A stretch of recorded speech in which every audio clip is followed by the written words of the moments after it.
love in a time of crisis highlights that love is key when we face crises, be they personal, social, spiritual, even civilizational. Not just because a minimal conception of love offers healing. So this would be the idea that love is the imperative or desire to reach out to others, not just to friends, but to enemies.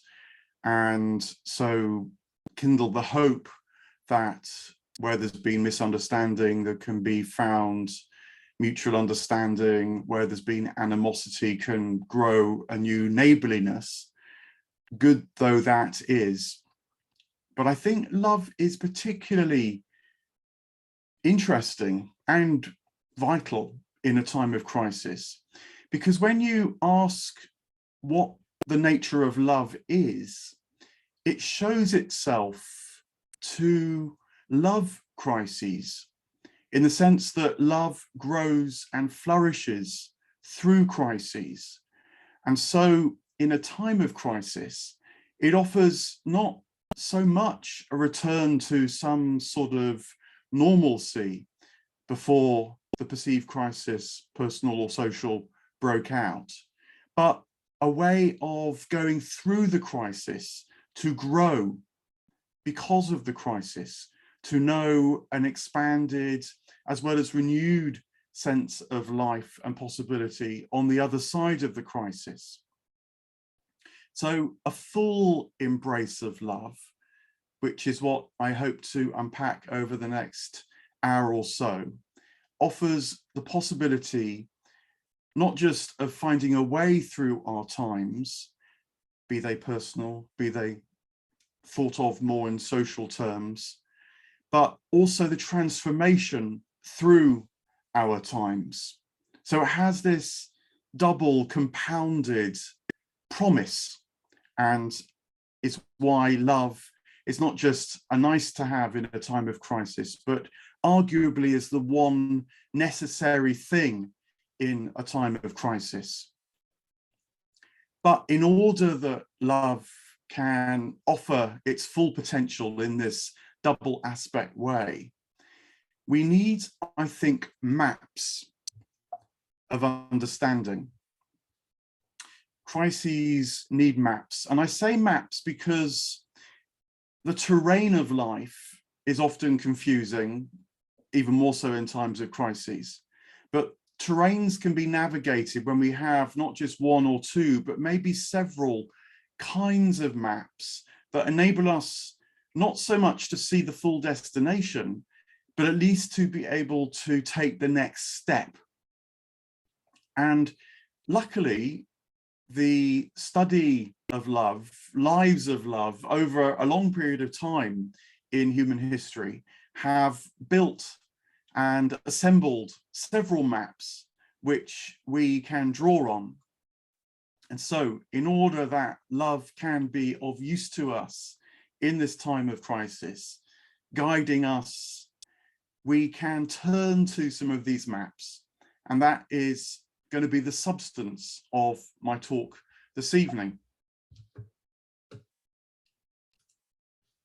I'm going to look at 4 types of maps, a definition of love in order to get us going, then look at how love operates through developmental crises. This is the more personal side of life and the way we grow up through love and become capable of mature love. Then look at love in terms of spiritual crises. These would be more in terms of worldview or the metaphysical aspect of our understanding, and how love operates in terms of expanding that side of our engagement with life and reality in the world around us. And then also to think about civilizational crises, because it seems that many people, if in different ways, feel that the Western world at least faces a crisis at this level as well. And love is illuminating on that scale. And then finally, I'll conclude with some implications that our consideration of these various maps of love throw up. So first of all, a definition of love, and to begin to put together some kind of understanding of this dynamic, which figures from Plato through to Iris Murdoch have argued flows through us. We human beings can't ignore the reality of love, desire, longing, hope, lack, need in our lives. The question is how we channel and guide that energy. I wanted to turn to Plato's Symposium. It's one of the foundational explorations of love in the Western world, and it's also one that I know well, so can talk from it. But I've also found that it resonates with a lot of other traditions as well. It captures universal themes as well as presenting them in a distinctly Western way. And so I hope is expansive in that sense too. And the first thing that Plato underlines in the Symposium, this gathering of philosophers and poets to discuss love, is that it's marked by, at least in the first instance, a sense of lack or longing. And one of the guests in this ancient Greek symposium, Phaedrus, describes a nice myth that captures this sense of lack and longing in love, and says that when Aphrodite was born, the gods decided to throw a party. And it was a wonderful party. All sorts of deities and spirits, nymphs, and other entities were there. But in particular, there was Porus, who is the god of resource. Porus, the son of Metis, and she is the mother of cunning. And also the god Pinea, or poverty. She was at the party as well. Now, being Pinea, she sensed her lack and wondered whether this birthday of Aphrodite might be a chance to satisfy some of that longing within her. And so was particularly struck when she saw that Porus, resource, had become drunk on the ambrosia that was flowing through the gardens and had fallen asleep. And so she thought, maybe this is her chance, because if she could make love to Porus, within her would be kindled a child born of poverty, resource, and cunning. And that child might therefore help her out of her sense of lack and longing. And so Phaedrus's story goes that Porus did indeed make love with Pinea at Aphrodite's party. And Pinea conceived of a child, and that child was born as Eros. And so love, the myth tells us, is the offspring of resource wedded to poverty with a good dose of cunning in its DNA as well. And so love is this sense of lack, but not just floundering lack, but energetic lack, which will use all the resources it has, and sometimes cunning as well, in order to try and fulfill what it lacks or longs. And so we know of the divine Eros in our lives. That's the first element of love that I wanted to introduce into some sort of fundamental definition, at least of one sort of love, because love, of course, can be spoken about in different ways. Now, the second element of love that I wanted to draw in also comes from Plato's Symposium. It's almost like a mini encyclopedia of ideas of love. And this is the idea that you can talk about love having two aspects.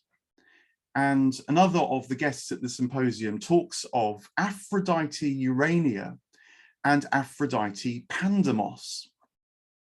And these two aspects of Aphrodite are represented by figures that show, on the one hand, Aphrodite Urania with stars on her gown, on her cloak, because she is the love that wants to reach up to the stars, that is in love with the transcendent aspects of life, that seeks the vertical dimension of which we human beings are capable. Whereas Aphrodite Pandemos, as the name also implies, is of the people.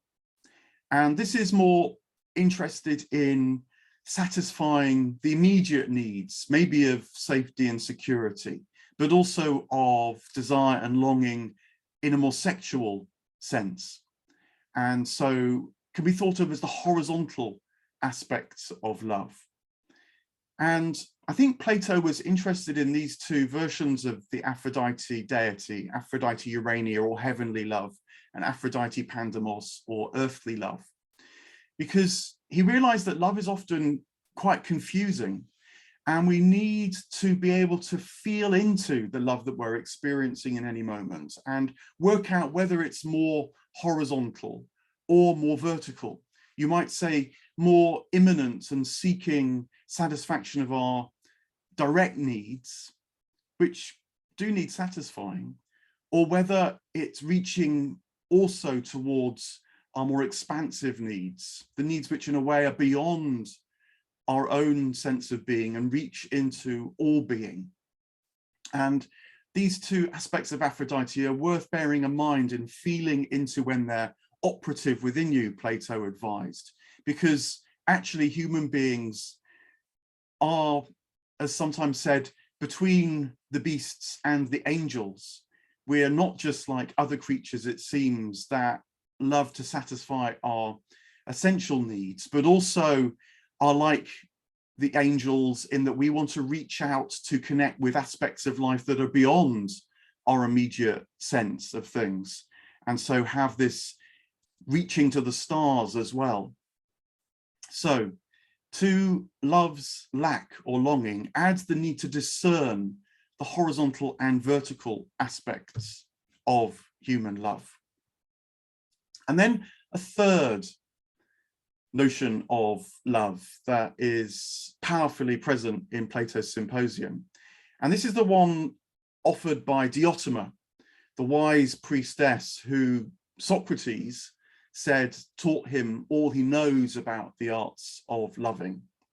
And she, above all else, had told Socrates that love is driven by beauty, that it seeks to follow the line of beauty, which is a promise of all that love might bring. And it's important to recognize this, Diotima said, because beauty comes at us in many forms, most obviously and perhaps earliest in our love lives, when we fall in love with another person who we regard as beautiful. But that's not the end of beauty, Diotima said. It's almost like an initiation. And if we can follow the energy of beauty that's woken in us, rather than just hoping or expecting that this one person that we've fallen in love with will satisfy all our need and desire for beauty, we can track it more and more intimately, more and more deeply into reality, into life, until, she says, we can reach what she calls the goal of loving. And the goal of loving is catching sight of something wonderfully beautiful in its very nature. It's the complete satisfaction of beauty, because it's to see what beauty is in itself. It's not just, you might say, to be drawn towards objects of beauty around and about us, but to realize that beauty is within us. It's part of our very awareness. It's part of the sense of being conscious itself for we humans. And when we can realize that beauty is operative within us in the depths of our own being, we will find the final goal of loving and experience the wonder that is active within us in love. So bringing those three aspects together gives me a starting point that love, you might say, is the return, the discovery, the awakening, the realization to being, consciousness, and bliss, to borrow the Vedantic trinity there. And the reason why love links these three things together is that when love, guided by lack, by discernment, and by beauty, comes to its full realization, our sense of being and the being of the world around us, our consciousness of our being and the world around us, and the felt experience of our being, consciousness, ourselves, and the world around us is fulfilled in an experience of bliss or peace. And so love opens us to all things, makes us aware of all things, and enables us to share in the happiness of all things when we've been guided by its earlier sense of lack, its capacities for discernment, and its response to what's beautiful. And Dante captures this at the end of the Paradise, where he realizes that that is what he has discovered through his great journey, that he is now spinning like a perfect wheel with the love that moves the sun and the other stars. His being, consciousness, and hope for peace is resonant fully with reality itself, that is being, consciousness, and bliss. And so love has returned him to that which was always active and alive within him. So that's something about what love is, at least in the way I'm going to talk about it now. So let's return to these maps and how they can help us find a way, moment by moment, period by period of our lives through to this great return. And begin, first of all, with the developmental crises of our lives and how love is operative in them. And what I'm drawing on here are many, actually, now maps from modern psychology that have put together how we go through various stages in our awakening to love. And at first, the stage feels satisfying until it reaches a crisis, which at worst is not, at first is not wanted, but then propels us through to a next stage. And we discover that on the other side of the crisis is a more expansive awareness of love, which we had no idea existed when we were in the earlier stage. So I'm drawing on the developmental ideas that are famous from figures like Piaget and Freud in the 19th and 20th century, but actually reach back to figures like Dante and before. Dante has a developmental discussion of love as well, but they can be summarized a bit like this.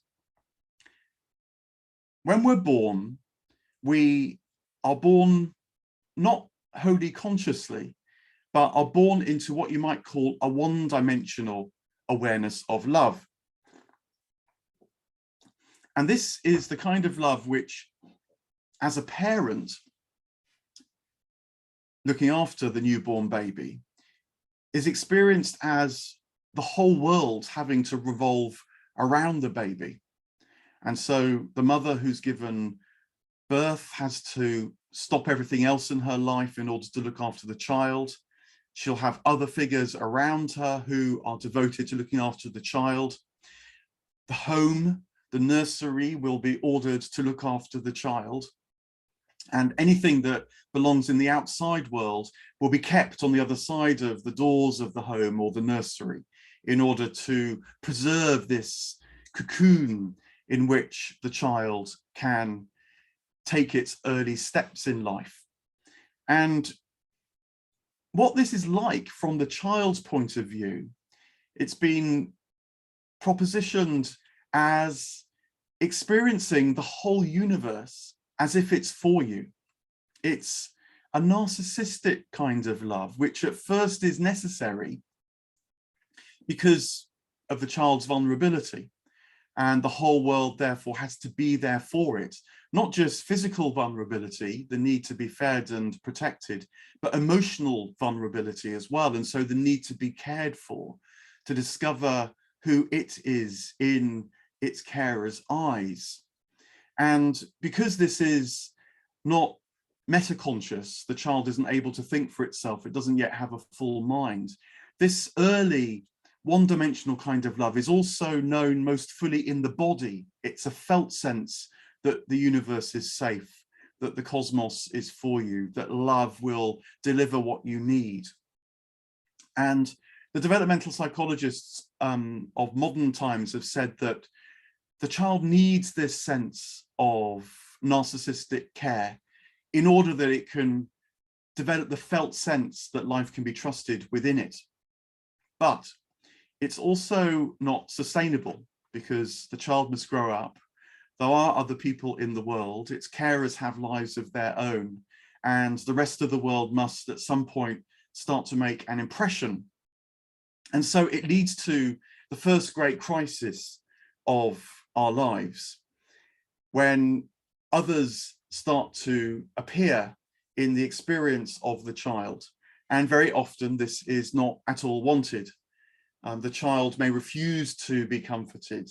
It may refuse to cooperate with others around it. But so long as this sense that there's goodness to be had has been firmly enough established in it, it can kind of overcome its narcissism and so start to welcome the world around it. And so realize that a one-dimensional love can actually be let go of so that a two-dimensional kind of love can start to appear. There are others who are loving the child, but also sharing love amongst themselves too. And the moment in life where this really becomes fully conscious to us is when a little bit later on we human beings fall in love and experience romantic love. It's then as young adults that we know of this two-dimensional love most fully, and we think it's lovely. There's another person who's there for us and we are there for them, and life feels as if it's been fulfilled, completed in the sort of romantic dream. But this is a closed world in its own way too.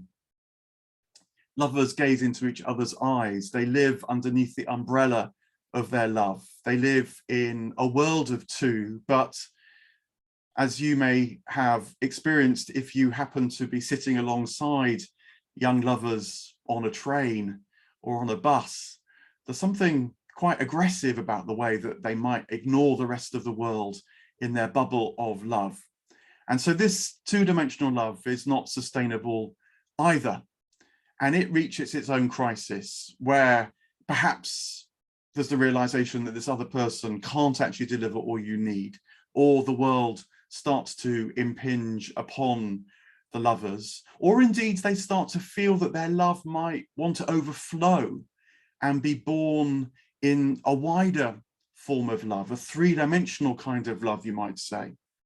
And indeed, that often happens for people because the romantic love, if it matures, may lead to some kind of commitment, such as marriage, and that itself may well spill over into a three-dimensional kind of love in which there are others, perhaps children, perhaps vocation, perhaps work, perhaps a wider sense of loving the world as the romantic lovers become friends. And so, as is sometimes said, stop gazing into each other's eyes and start looking back into the world.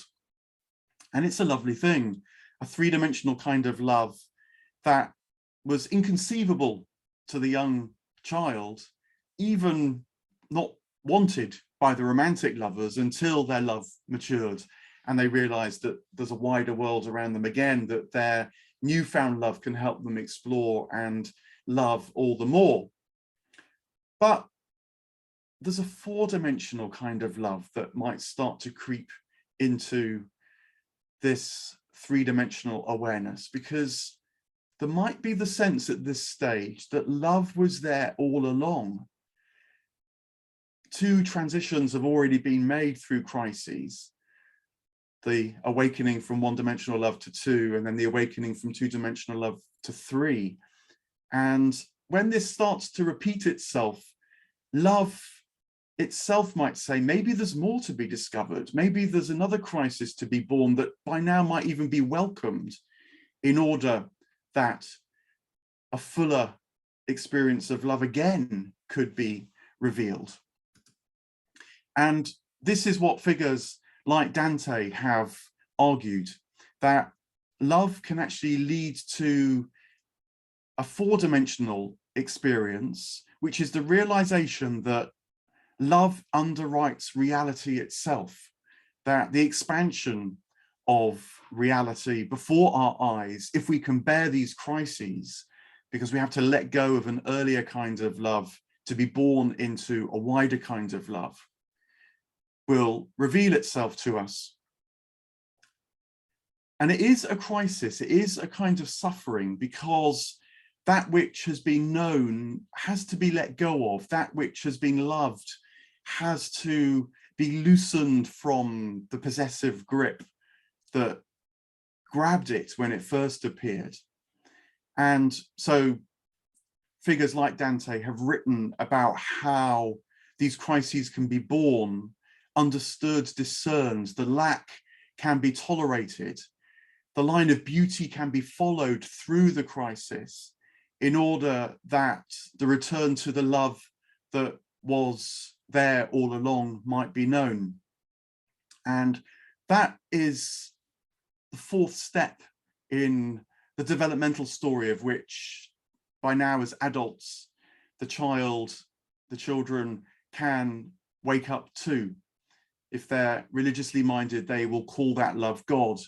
If they aren't fully signed up theists, they'll start to suspect nonetheless that maybe there's something basically good about humanity, that when crises and tragedies and difficulties can be born, survives loss, survives longing, survives even darkness and hate, because it somehow seems to underpin all that we are.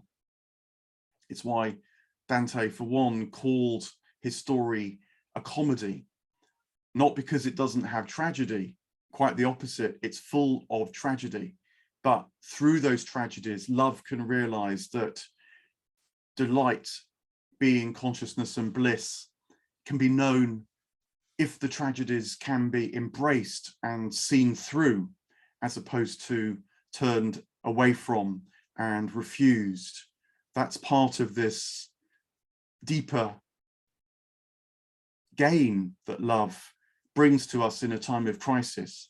It doesn't just promise a consolation, it promises a transformation and the realization of a reality that can sustain life regardless of what happens in the Divine Comedy, as Dante puts it. So that's something about this maximal kind of love in a time of crisis from a developmental point of view. But I began to touch already on the spiritual aspects of this. And so let's turn to some of the maps that might help us navigate this aspect of love's crisis and expansion as well. And I wanted to point to three dynamics that we feel often in this spiritual struggle. And the first one is the spiritual struggle to deepen. Now, this comes in the Plato Symposium again, when Diotima talks to Socrates about what she calls the higher mysteries, which she's not at all sure that Socrates will understand. The lower mysteries are more about Socrates' own personal development, akin to what we've just been exploring. But now Diotima says, maybe Socrates, you'll be capable of the higher mysteries. And this is reaching more deeply into this sense of how love actually threads its way through reality itself. And she describes what's sometimes called the ladder of love. But actually, when you read Plato's Symposium, there's no sense of ascent, actually, and there's no ladder mentioned. It's much more like a more and more intimate or deeper or nuanced pursuit of this line of beauty so that the light of reality becomes brighter and brighter to us as we follow it.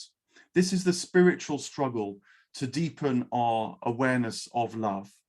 And Diotima describes it to Socrates as akin to a series of steps that we must explore love, receive love, which always wants to give us, and enjoy what we received in its gifts, but also never lose touch with that sense that there might be greater gifts, more gifts that love wants to give us, if we're prepared more and more to put ourselves on the line, to make even those sacrifices of what we love and want to hold on to, in order that we can step into a wider sense of love, a wider experience of reality.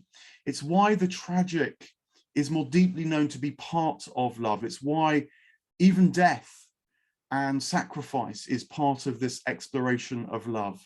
Crisis showing up in this way, because what happens is that we are able to decenter ourselves in the cosmos and realize that our center is actually joined by other centers of reality in the cosmos, other beings that know of love as well, but ultimately connect to a single center, of which our center was just a reflection or an image. And this is difficult because it does require struggle to overcome ourselves, but now not in the developmental sense, but in the spiritual sense. And this Diotima tries to explain to Socrates in the higher mysteries. Now, Plato develops this wisdom which Socrates told him, having learnt it from Diotima. And in another way, he develops it in his famous allegory of the cave. And you might say this takes the spiritual struggle of love and thinks about it in terms of awakening rather than deepening. And the story goes that we think we know what reality is in the early parts of our spiritual journey, but actually Plato says we are a bit like masses of prisoners who are pinned behind a wall in a deep cave. And what we take to be reality are actually the shadows of puppets and figures that have been cast on the back wall of the cave because they stand in front of a light, a flame, a fire. Now, one of these prisoners, at least Plato tells in his allegory, had the courage not just to keep staring at what everyone else was staring at and treating as the whole of reality, but to look up and caught a glimpse of these puppets, and that sight filled them with fear. This is another way in which love's crises comes in, because they were caught by surprise. They had no idea that these entities on the wall existed. But something also drew them towards what was fearful, a light that seemed to be beautiful and seemed to be illuminating the puppets from behind. And so this combination of fear but also desire was stirred and born within this prisoner. And so they escaped their bonds, moved from behind the wall and towards the fire. Now, the fire itself then took on a fearsome aspect because it seemed a bit wild. It flickered. It threatened to burn as much as to warm. Its light seemed dangerous as much as beautiful and compelling. But this prisoner kept his courage together, bore the fear, and then caught glimpse of another crisis, another aspect of this spiritual struggle, that behind the fire was a passageway. And at the end of the passageway was a beautiful light that was very different from the fire. It was harmonious. It didn't flicker. It was even. It didn't come and go. Its warmth seemed to be steady and formed rather than dancing around as the fire does. It was a greater light, and so the prisoner was drawn towards that, a reality that they had absolutely no idea of existed when they were just stuck behind the wall looking at the shadows dancing on the back of the cave. But they, of course, moved towards the mouth of the cave. And then, to their even greater surprise and at first terror, they step out into reality itself, outside of the cave now, and see a tremendous light in the sky that is so wonderful it can't be looked at directly, and yet somehow the prisoner knows that this is the source of all light, all longing, all love, all that's good. And whilst full of awe and wonder and even terror again at this tremendous source or origin of all things, they know that they've touched what is at the core, the wellspring of life itself. And Plato's allegory of the cave finishes with this prisoner wanting to return to the fellows that are still deluded, the prisoner now knows, by the nature of reality, staring at the shadows, and so rushes back into the cave to talk and try and communicate, tell the others about the truth of all things, that they must bear the crises of life, they must embrace the fear, have courage, and follow the light, even when it seems to threaten. And of course, they don't want to know about it. And so Plato's allegory of the cave finishes with them turning on the figure who bears the news of enlightenment and putting them to death, much as Socrates had been put to death by their fellow Athenians. The crisis of love lives on even as the good news of love is being told, Plato implies. That is the multiple aspects of the struggle to awaken in the love that the crises that love brings. And then a third way in which this spiritual struggle can show up, a third map, if you like. We've thought a little bit about how love awakens depths within us, which we can track and follow. We've thought about how love can bring light into our life, but we must always be prepared to follow it into greater and greater light. And the third way in which the spiritual struggle of love embraces crises that Plato describes comes with his analogy of the soul, where he says that the human soul is a bit like a charioteer who is trying to guide a chariot that's being pulled by two horses. And one of the horses is a bit wild and it just goes to what it loves unthinkingly. And the second of the horses has what Plato calls thumos in its breast. And thumos is spiritedness. It is energetic and powerful, like the wild horse, but wants to channel that energy so that it can reach for a more expansive view. It wants to guide the chariot to, say, victory, or to glory, or to achievements that it hadn't managed to be capable of before.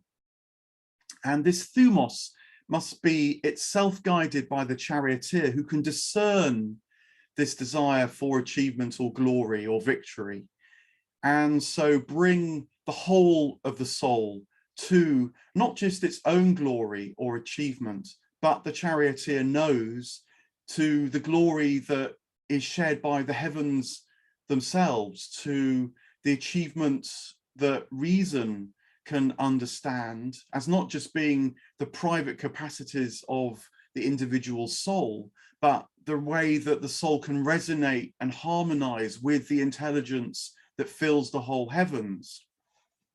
So this spiritual struggle must engage our thumos, our spiritedness, and coupled to reason, coupled just to the pure energy of life, refine itself, train itself, guide itself to return to the heavens from whence it came. And I wanted to flag up this aspect of Plato's analysis because I think the lack of thumos in modern life is part of the crises of our times. We, you might say, have become very good through technology, through bureaucracy, through the efficiency of the modern world to satisfy Aphrodite Pandemos, the love that longs to know of safety and security. And certainly for many of us living in the West, that is relatively easily satisfied now. But what Plato would say to us is that we also need to think about our thumos, our spiritedness, the Aphrodite Urania that longs not just for a human-centered life, but the way that humanity can feel the wider centers of which its own soul is just a reflection or an echo. And this is really important, Plato says, and others since have noticed, because if thumos is abandoned, if our spiritedness, that vertical aspect of love is abandoned, it doesn't go anywhere, but it shows up in twisted or distorted ways. It gives birth to, say, conspiracy theories that starts to see shadowy or secret forces at work because it's become confused about the divine forces which are at work, the true forces which are at work. It can even give birth, Plato suggested, to warfare and antagonism, strife, because instead of reaching vertically into the more, individuals come together to reach horizontally and so try and conquer and exercise their power in other people, society. They want to command and control others rather than know the kind of power that longs to draw by the allure of beauty. There were a couple of words for power in ancient Greek that illuminate this. There was exousia, which was one kind of power that sought to command others, control others, satisfy its longings by putting others down, even beating others, killing others in warfare. But there's another kind of power that the love that longs to reach up knows, and that was called dunamis. And that is the power of beauty that by developing the self draws others into itself, and so echoes and mirrors the divine which operates through the power of dunamos, drawing us to itself because of its loveliness. So this thumos aspect of our spiritual struggle, I think, is becoming particularly crucial in our time, and so leads to the third set of maps that I wanted to describe today, that reach beyond just the deepening of our spiritual development and the awakening of love and light in our life through this spirited aspect of love, to reflect on what you might even call the civilizational crisis of our time, because love can address this aspect as well. Now, civilizational crises are talked about in a variety of ways. One historian you may know of was Oswald Spengler, who wrote particularly about the decline of the West about a century ago, and was very popular for a time and is getting a renewed reading now, because he describes civilizations as going through a kind of natural rise and fall. He thought that civilizations can be likened to other living entities, and much as a plant is born, grows, seeds, and then itself dies in order that its seed can be passed on. So he thought that civilizations go through periods where they're born and rise and then die naturally too, so that their successor civilization can be born. The British historian Arnold Toynbee also wrote about the rise and fall of civilizations as well, and I find his analysis more compelling, in fact, than Spengler's, because what Toynbee argued was that in its origin, a civilization is deeply connected to its spiritual wellspring. And so it knows itself to be part of a much wider ecology. And so, for example, it will in its origins be as concerned for how it relates to the wider world through ritual, through religion, through spiritual practices, as it will be concerned with its own building and development. And so in their origins, great civilizations will be marked by temples as much as they will by habitations. They'll be occupied in their time with festivities as they will be by economic growth. The peoples of young, fresh, burgeoning civilizations will know themselves to be part of the spiritual vitalities that are around them, and so will bring that into their homes as much as take part in the gatherings of their cities and countries together in the festivals that connect them to the wider world. But that very energy, Toynbee argued, that love of life, leads to the development of the civilization, particularly in terms of the technologies which are at their disposal. And so there's a tendency for the civilization to expand, particularly in terms of its buildings, its activities, its economic concerns, its political forms. And there's something wonderful about this. There's no doubt about it, Toynbee stressed. Tremendous things are achieved that were thought impossible before.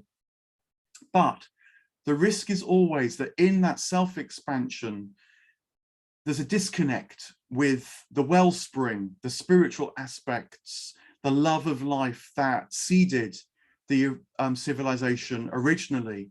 And so it can become degenerate or perverse or self-concerned. It can fall into the delusion that its life can be sustained solely by its technological prowess, that its life can be solely sustained simply by growing for growth's sake. But that increasingly cuts it off from its wellspring, and so it falls into decline, Toynbee argued, with the resonances that I guess are obvious in his times. He was writing particularly before, during, and after the Second World War, when the mechanization, the technological, bureaucratic power of the modern West was turned against the West itself. And so he came up to this theory. Dante too recognized this at another moment in the Western world, and just gives another inflection upon this crisis of civilizations, another kind of map that might help us make sense of our times. He argued, using a wonderful image in the Inferno of the Divine Comedy, where Dante has described to him by Virgil a figure called the Old Man of Crete. And the Old Man of Crete, Virgil says, is a great statue that lives under the mountain of Crete in the middle of the Mediterranean. And the significance, I think, of Crete is that Crete is in between a civilization that in Dante's time had clearly died, namely ancient Egypt, but also the civilization around Rome that Dante increasingly fears is losing contact with its wellspring, with its spirit.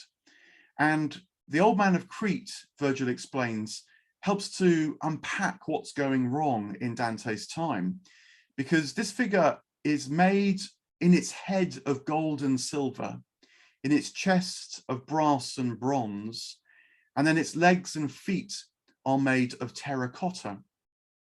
And a civilization in its youth, Dante describes, is aware of what's most valuable in it, the gold and silver of its head, its minds that can think, its eyes that can see, its mouth that can speak, that can engage with wider life. But in time, it becomes preoccupied with its own life, the life of its chest, its heart, its lungs, and values that which is maybe necessary, but a little less valuable. And so in the image made of brass and bronze. But as it grows, there's again this tendency to become preoccupied with that which just keeps it standing, its own self-concerns. And so it starts to value that which actually is the least valuable part of itself, its legs and feet, which are just made of terracotta and clay. And when a civilization focuses most on that which is least valuable, you might also notice in the analogy that which is most material, the terracotta and the clay, as opposed to the lovely brightness and light of the silver and gold, it starts to crumble, it starts to fall apart. And so the Old Man of Crete is a great warning that Dante gives in the early part of the Divine Comedy. But he addresses how the crisis of his time might be renewed in a new love.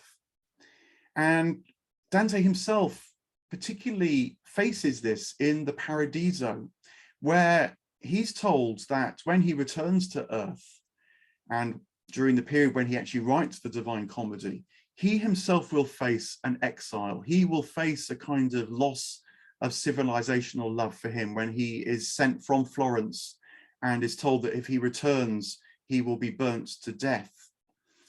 But in the paradise, this crisis, this tragedy, is increasingly seen as a moment of love and opportunity for Dante. It's seen actually as offering a return to the being consciousness and bliss, a comedy, a delightful ending.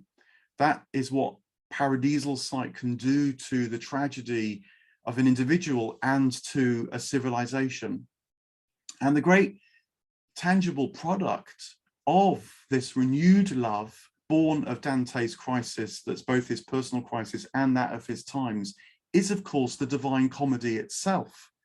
And so whilst he has to bear the tragedy, he writes his great book, which is the renewal of love.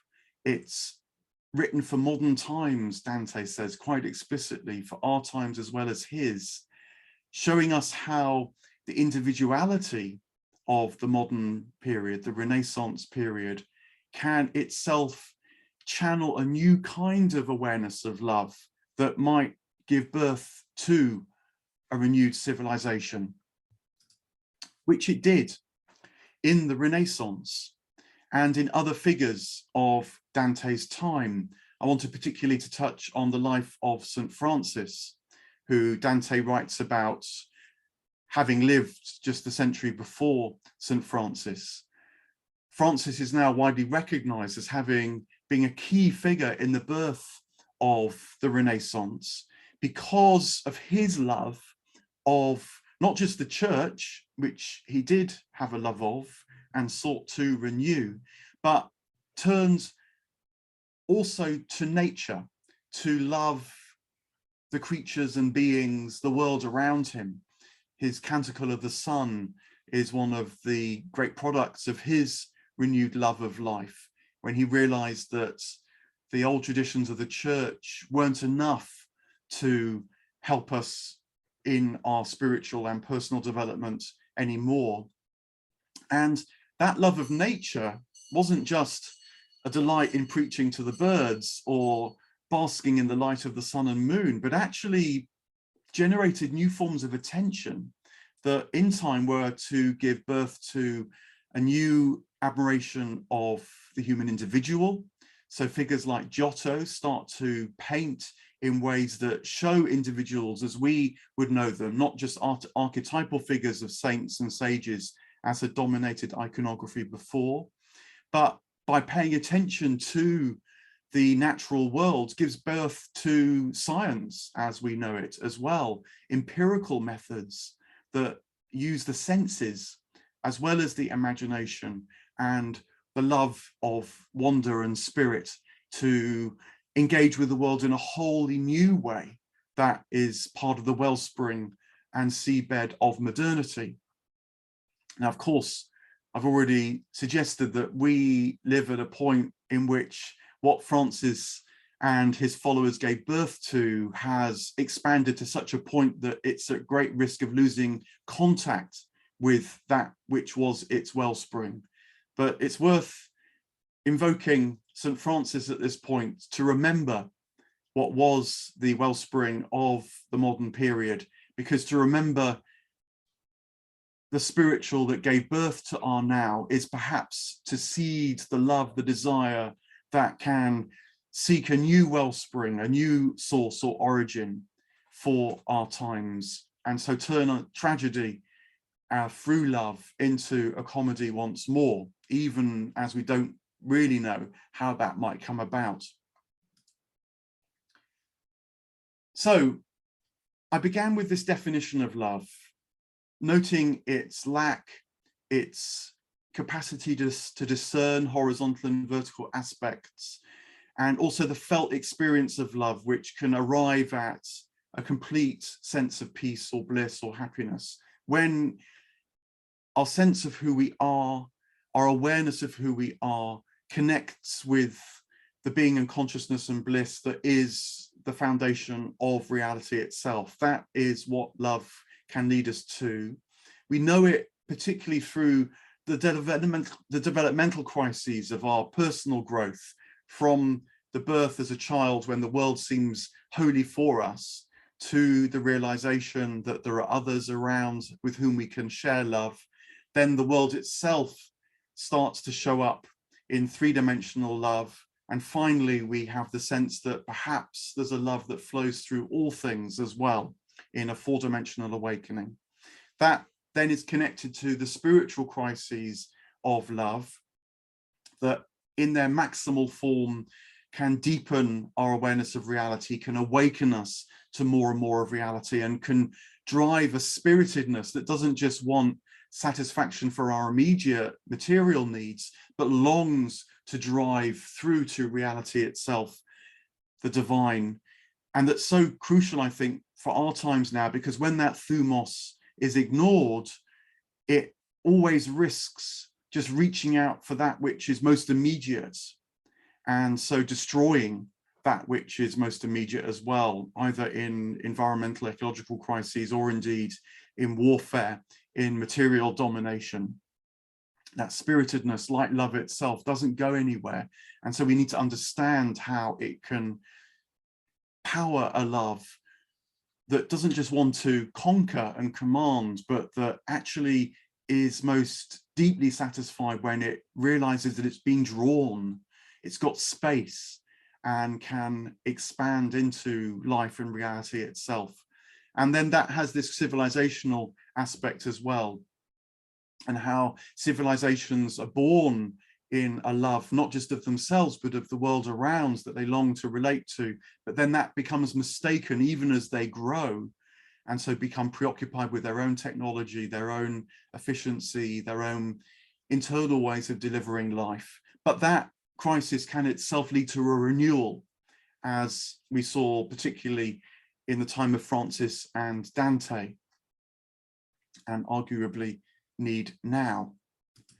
So look, to draw to some sort of conclusion in this exploration, I hope, as you can see, of love not just as a kind of minimal nice to have in a time of crisis, but in its greatest form, actually helping us traverse the crisis, because itself grows through crisis into wider and wider loves of life. Here are three, I think, implications that might be useful to bear in mind now as we live in a time of crisis and try to bring love's bearing to our times. First of all, I think we need to focus much more on virtue rather than morality. By morality, I'm thinking of the kind of way that people can be compelled to behave well. This is the kind of exousia sort of power that forces people into certain kinds of behavior. You must be good, you should be this, you ought to be something else. And I think, as we're seeing in our times, when that gets coupled to the efficiencies of the modern world, where people, for example, can be monitored increasingly closely and judged by their fellows as much as by themselves, this weaponizes morality, and so leads to oppressive forms of what should be good and expansive. And so I think that to correct this, we need to think again about virtues, which are much more the habits or qualities of our character that we long to change, because we feel how those virtues can lead us more and more into reality, even as we struggle to develop these virtues within ourselves, go through crises of guilt and shame and so on, but can, through love, find a way through them in order to resonate more and more with reality, because reality itself shares in these virtues. And so we find ourselves harmonizing more and more. Just to take one virtue by way of example, Dante, at the beginning of the Purgatory, must travel to the seashore to begin his transformation, the transformation of his vices into virtues, because humility and the seashore are the lowest place into which everything can flow. The sea says yes to all rivers, much as Dante must now learn to say yes to all of life. And that only happens in the humble soul, much as it is the nature of the humble sea. And so it's in that sense, I think, in which virtue, personality traits, our habits, our qualities of character, we need to pay attention to those much, much more, I think, rather than just sticking with the rules, the laws of morality that can be guides. They're not completely worthless, of course, but when they are operationalized and weaponized, actually undo us rather than leading us along this journey of love, guided by our virtues. So virtue over morality, I think, is my one implication of this story of love in a time of crisis. The second element I wanted to stress was, I think we need to restore subjective ways of knowing over objective ways of knowing. And it's not that the scientific ways of knowing, putting things to the test, seeking proof, seeking objective verification of things is not valuable. Clearly it is, but it undoes us when it alienates us from that which it purports to study, when we, as it were, are moved out of the picture in order to study the world. And so we need to recover this sense that actually the most important, settled, transformative ways of knowing are direct kinds of knowing, because we know them in our soul and know ourselves to be connected to reality, therefore, in that act of knowing. Dante, again, is a great advocate of this, and particularly in the Paradiso, when he and Beatrice are traveling through the spheres of the heavens. This is a kind of knowing that's born in their soul, so that the light that's alive inside them can resonate with the light that is around and about them. And so Dante can know himself to be sharing more and more in reality, ultimately leading to the great return that is divine reality itself. Knowing directly through our experience, through putting ourselves to the test, facing the crises of our lives in order that we can know more and more of life through our personal development, through our spiritual development. We need to value this spiritual or subjective, direct kind of knowing, guided by objective knowing, and not minimize or even lose touch with how we can know things in our hearts, in our bodies, in our souls, as it seems to me can often happen today. And then the third implication of all this, which refers to this business of power. Now, I mentioned that there's these two kinds of power, just one way of breaking it down. There's exousia, which is the command and control kind of power. And then there's the dunamis, which is, I think of it as the expanse and space, the drawing, the alluring kind of power. And again, an interesting contrast, I hope, is that Dante in the Divine Comedy gets a direct sense of this dunamis, this beautiful alluring power, when he sees the divine face to face for the first time, seen in this first instance as an infinitesimal point of light that he knows simultaneously is the infinite source of all light and love. It's the opposite, you might say, of a black hole, because it generates and gives and yields all of light and love that Dante knows to be part and parcel of the cosmos. Whereas a black hole, as described by modern physics, is the opposite kind of power. It is the kind of power that commands and controls all things that fall within its orbit. As modern physics describes, if you disappear over the visible horizon of a black hole, this is the point of no return, and you get sucked into an infinitesimally compressed, narrowed, dark side of life.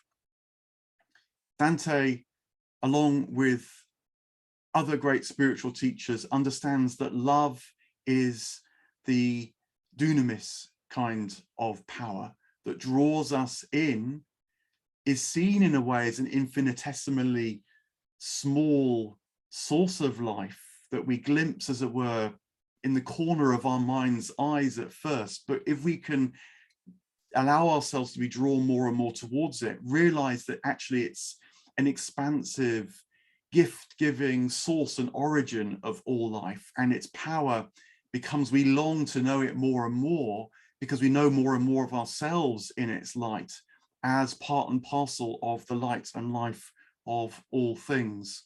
So thinking about power, I think, is key for now as well. Is it an expansive kind of power that gives and leads to a sense of the soul growing? Or is it the command and control kind of power that would oppress those around us in an effort to suck all things towards itself, that actually sucks the life out of all things as well? So love in a time of crisis is key, not just because it helps heal the wounds of a crisis, but because it can move through the crises and give birth to aspects, manifestations, experiences of life that were completely unknown before. It's a return ultimately to the being, consciousness and bliss that's the source of life itself. That happens at a personal level through the developmental crises of our lives, as we're born as children, grow up, fall in love, and then become adults in life and love. The spiritual crises that accompany that personal development, particularly thinking about the struggle to understand life more intimately, the struggle to understand life more expansively, and the struggle to understand in more and more spirited ways this thumos aspect that we need, not just our own personal safety, and then how that can itself lead to a sense of the civilizational crises we face. But love can guide us there too, when we can renew our love at a civilizational level of what was aboriginally the wellspring of our civilization. Remembering, perhaps particularly for we moderns, that modernity was itself born out of the Franciscan love of the natural world, and that maybe we need to rediscover a love of life that can carry our civilization through its current crises by not just healing the damage that's being done, but at the same time discover a new source of life, and so take us into another phase of civilizational life. And I think that three implications of all this that can at least guide us in current times are to think about virtue over morality, to think about how we love ourselves in our character, in our habits, in our qualities, because that love of self will lead to a resonance with reality itself that shares in these virtues. We need to love ourselves enough to value the subjective, experiential, direct knowing, guided by what our times know so much about in terms of objective knowledge, but also thinking about love and power. And can we latch onto, can we turn towards, can we amplify the kind of love that's powerful because it draws us, not because it would oppress us? And just one final thought or conclusion to all this. If love is key because it minimally offers healing, but maximally itself grows through crisis. I think we need to say yes to the old idea that goes all the way back to Plato in the West and before, and is known in other cultures as well, that the full embrace of love offers the possibility of transforming our times because it knows itself to be drawn towards transcendent horizons. Now, these transcendent horizons, that which is over the horizon of mystery, but draws us because of the wonder. They may be imminent, they may be right around us, they may be in our souls itself, or they may be over the horizons of the distant mountains into the skies and heavens. And it's important because people will come with different points of view, even profound disagreement about these things, but knowing that love is this energy that carries us beyond or within current conceptualizations to those awarenesses that are beyond what we can currently imagine.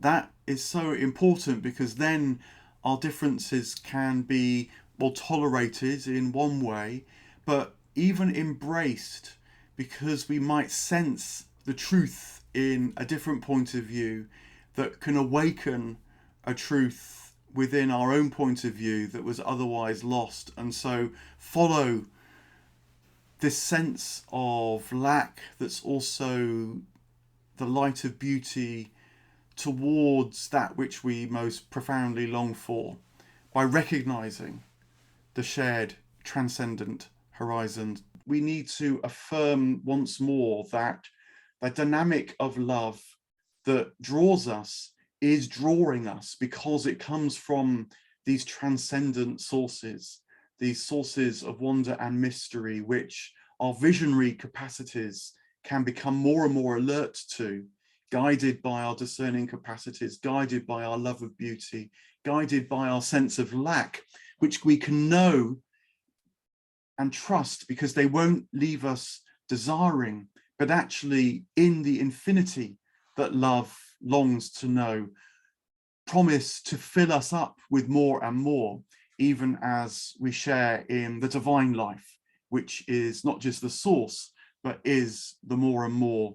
That is the secret heart of our love and our crisis all along.